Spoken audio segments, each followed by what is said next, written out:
Mwadi zvenyu muri yeZimbabwe. Zita rangu ndonzi Mokari. Ndini mukomana akaburitsa vhidhiyo ndichitaura zvakaipa pamusoro pamukuru Scott Sakupanya.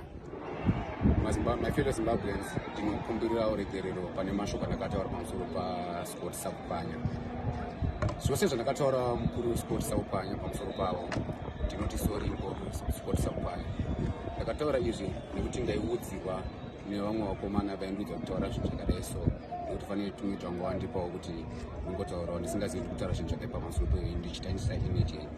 Masitaiona vakanditumira vakandiudzira zvandaitaura mukuru kanipa vhidhiyo munowanzwa ndichinjwa vanogara muna Shashe naRicky Ross ndovaona vaindifurira handizivi kuti pamwe anenge ane daka renyu handizivi ende I'm sorry mukuru ndikumbira uregere mukuru.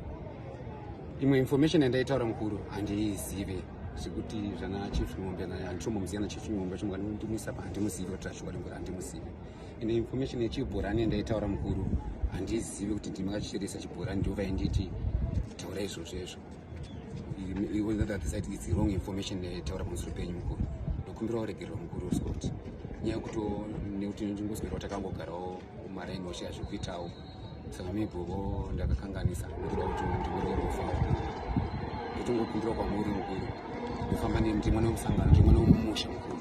Handina chandinoda kutaura hangu zvakaipa pamusoro penyu mukuru asi ndinoti sorry mukuru nezvandakakuitirai. Dai zvaita mukuru mandiwanirawo nyasha mukuru mangondisibedzawo padhuze nsimufana wenyu akarasika mandirigwaya naradzoka mukati memusha mukuru ndinzwireyo tsitsi. Handina basa randinokwanisa kuita mukuru. Ndokwanisa kuita zveconstruction, ndokwanisa kupenda, ndokwanisa kuvaka, ndokwanisa kuita zvino maprofessional handinawo mukuru asi handina mabasa mukuru. Ndazvikumbirawo nachiita mukuru mungoti koto mabasa.